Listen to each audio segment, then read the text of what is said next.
Hey guys, and welcome to the special groundbreaking episode of MTG, Magic the Community, a series that brings together some of the best content producers for MTG. My name's Simon, and today we have with us an awesome streamer of MTGO, the immaculate Ilyon. If you could, sir, please tell everyone a little about yourself and what we'll be covering in today's video. Hi, I'm Ilyon. I do a lot of stuff on Twitch at Ilyon TV. And I also do a video a week for newmontgaming.com where I put it up on my YouTube channel. It's called Full Force, and I do a draft every week where I go over a new archetype for the newest set. I force the draft, so I do just that archetype, and I kind of go over an article about why that archetype is good, what cards are good in it, and probably why you should force it, which is what I do. But it's a lot of cool learning stuff involved in doing this, so that's a really fun thing that I do. I used to be really involved in lore, but I haven't been as recently, so it's kind of neat to go over it again. For today's video, Sebin and I are going to be going over some of the lore for Kaladesh. We're specifically going over the story A Time for Innovation by Kimberly J. Creans. In the city center of Giapur, ground zero for the Inventors Fair, there stands a monument to knowledge and innovation. The simple passerbys barely give it a second look. As far as Kaladesh was concerned, it was just another exhibit at the Inventors Fair. Yet this craft taking the vague shape of a beetle wasn't the inventor's entry. No, the true prize lied within. This strange vessel is the mobile workshop of Rashmi, a talented elf inventor and artificer. This year's Inventors Fair is her time to shine, and despite drawbacks and lack of funding from the consulate, she would prove to the world the merits of her designs. She shared this cramped laboratory with her assistant, Middle, a Vidalcan whose impeccable timing has been most valuable during these arduous past months. Using what little stores of ether they had left, and with time running out, the two prepare for their greatest invention yet. It's an experiment they've run hundreds of times. 848 times to be exact. Rashmi was attempting to push the limits of reality. Her and Middle were attempting to move an object through space and time. Rashmi had all the numbers calculated, all the equations solved. She even created an Aether condenser which helped produce a more potent response from the energy source. But trial after trial, their test subject, a simple flower plucked from a grand bouquet, simply was vaporized rather than being teleported. Tweaking the numbers proved ineffective most of the time. Where Middle's data suggested a more promising reaction, the end result was always dust. Time of contact, energy output, duration of exposure were all collected, but nothing seemed to get them any closer to their goal. While the elf and the Vidalcan made an amazing team, it was starting to look like their dream was an impossibility. That was until their latest test, subject number 848. Flower 848 was no different from the others that came before it, but this time their machine was the most calibrated and fine yet. If this was going to happen, their best chance was here and now. The experiment commenced. Pressurized ether flowed in and out of the condenser to the teleportation platform. The flower laid perfectly still on its side in the corner of this whirling wonder. Steam bellowed as the pipework was pushed to their limits. All calculations on Middle's end seemed promising.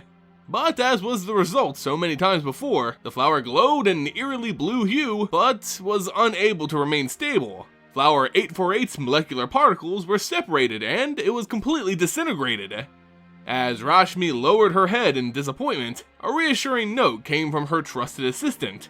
Apparently, while the trial was indeed a failure, at least some of the plant's particles were transferred to a different location, proving for the first time that it could actually be done.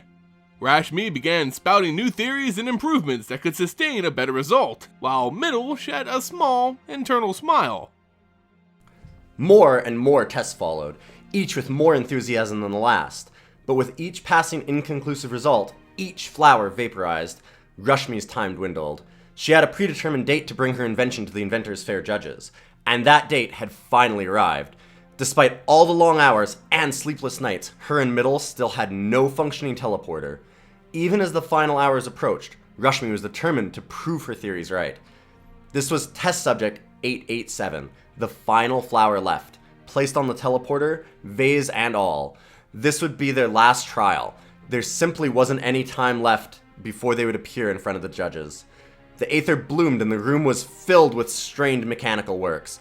Everything Rashmi had done before led her to this point. The glowing, flickering flower that would make her teleporter a success and win her the Inventors Fair. The test subject flickered in and out of existence, then pop. Like so many times before, the flower simply imploded. Rashmi had been defeated by her own ambition. Without this invention, her continued works with Aether was in jeopardy. No one wanted to fund a failed project. Rashmi and Middle were wrapping up their final calculations. Well, Middle was anyway. As Vidalkin, he saw even failure as a chance to continue learning. Rashmi, on the other hand, didn't bother with running numbers. Time was up, they would miss their chance at the Inventors Fair, so what was the point? Middle recited the same failing numbers they had heard numerous times before, but added something unexpected at the end. There seems to be a difference in the way inorganic material reacts to the process. Rashmi looks up and her assistant's eyes were wide with wonder. Pointing into the corner of the lab, Rashmi saw it. Their test subject, the flower, may have imploded, but their invention successfully teleported the inorganic flower pot to the other side of the room. They had done the impossible. Overwhelmed with excitement, the two almost forgot that their qualifier was fast approaching. But there was another problem as well. During this final experiment, they shorted out a crucial filament. Without any left to replace it, they would need to venture into the Inventors Fair to find one. The fairgrounds were bustling as inventors and guests alike waded through the crowded streets lined with marvels. Rashmi and Middle were on a mission though. Find a filament and make it back to the qualifier in time to win the Inventors Fair. They dipped into a mechanic shop run by a friend of Rashmi's. Apparently inventors went through these filaments like water though, because he was fresh out. In fact, a similar filament wouldn't be found anywhere near the Inventors Fair for several more days. It had been their final gamble. Rashmi risked everything on this single project, and again on obtaining this one filament. Without it, the teleporter wouldn't work, and there was nothing to present the judges with. Without a good showing at the Inventors Fair, her lab's funding would dry up, and she'd lose any prospect of working on future projects. Time was up. She returned to her beloved lab, thoroughly defeated. As Rashmi was picking up her things, a familiar voice came from behind. It was an old friend of hers, another skilled inventor named Saheeli, looking elegant as always. She came looking for Rashmi when she heard her name called to the judges, yet she never arrived. She quickly went over her story and began to cry. Saheeli did what she could to comfort her friend, but she was truly in a rough spot. Luckily, her good old friend Saheeli could help her out. In her distraught state, she had forgotten how skilled her friend was at metal crafting. If anyone was capable of fixing the filament, it was her. There was still a chance. Saheeli agreed to fix her invention if she told her what it did. With pride, Rashmi explained the Aether condenser and how it funneled enough power to create a bend in time and space. She had successfully invented a teleporter.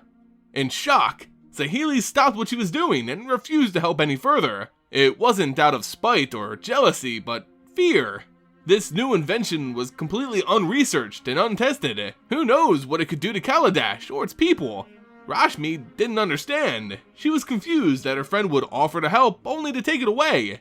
As Saheeli left the lab, Rashmi saw a friend take away her final chance at redemption.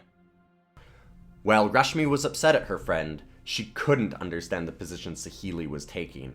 She didn't know, but her friend was also a Planeswalker, someone who's traveled through time and space itself to visit other worlds.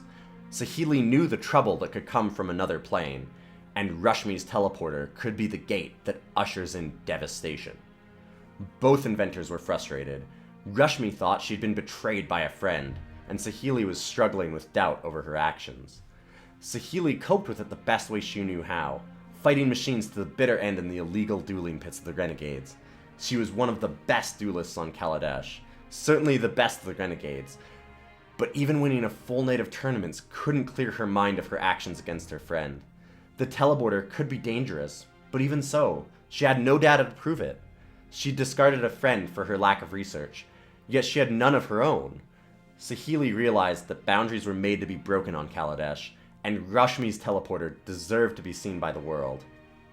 With a heavy guilt on her shoulders, Saheeli returned to her friend, who quickly slammed the door in her face. Luckily, with some kind words, Saheeli managed to get another chance at Rashmi's broken filament. She apologized and Rashmi accepted. After a few moments of concentration, the filament was fixed and Rashmi performed a little demonstration for her. Saheeli was taken aback. Her friend had done something impossible, and she had nearly stopped it. While the filament was repaired, there was still no reason to push forward. They had officially missed their deadline. They had lost their chance at the Inventors Fair. Luckily, Saheeli had more to offer in search of forgiveness than just her talents. She personally knew one of the judges at the fair, the highly respected Consul Padim. It just so happened that the aging Vidalcan was in fact one of the greatest quicksmith duelists of her time, someone who Saheeli respected immensely. They had a friendship built upon this illegal activity, and Padim offered Rashmi and Middle a second chance to show her what they got. As the sun began to fall on the last day of their qualifier, Rashmi and her assistant stepped into the judge's room and prepared to show Kaladesh the impossible. And that, guys, is one of our first looks at the Inventors Fair and some of the great things being accomplished there. We finally get to meet the unique Planeswalker Saheeli, who has great concerns about this whole teleporter business. While she eventually helped her friend, her reservations lead us to wonder what could possibly happen with an invention like this. This story is really interesting because it goes back to a time when I was more interested in the lore, where I used to pay attention to like the Brothers' War and Mishra versus Urza, and this really gets into that because it pulls back to a time when the Blind Eternities weren't quite so rigid, where it wasn't only Planeswalkers that could go through. You could have Planeswalkers taking companions on the way. They had to turn them into inorganic material, which is really kind of funny because it shows that in this particular story too. That's why it shows that it is actually the Blind Eternities that she's using to teleport these objects. When a Planeswalker goes through the Blind Eternities, they have a protection to do it.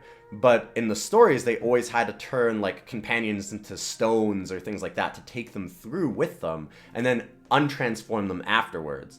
And the old Planeswalker power level, they could do things like that. They could just metamorph any companions and things that they have into inorganic objects. But there was still a barrier there. And this all hints at all of that kind of wonderful old lore, and it brings out these new possibilities of back to traveling across the Blind Eternities for non-Planeswalkers, or having certain limitations on it where, like, you could maybe send some kind of device into another dimension. Like, you can send a probe into Phyrexia, or Phyrexia can send a probe out from itself into Kaladesh. So you get some of these new ideas where if it's inorganic, then it can be sent through. Are Phyrexians organic? Maybe. I mean, so there's an idea there that you can send through, like, can you send through a golem? Can you send through, like I said, a probe?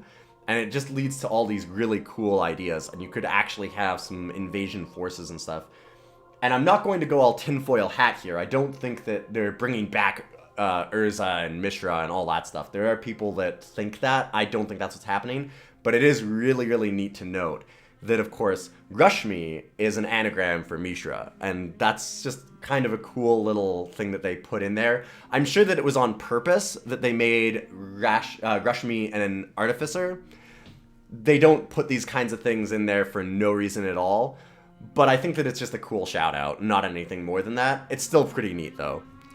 In any case, it was really, really fun to do this with Sebin. I really enjoyed this. If you guys want to check out my stuff, you can always follow me on Twitter at IlyonMTG, or you can go check out my content at Newmont Gaming. My name's Cameron Aldis. It's been great hanging out with Sebin today, and I'm glad to have been here with all of you.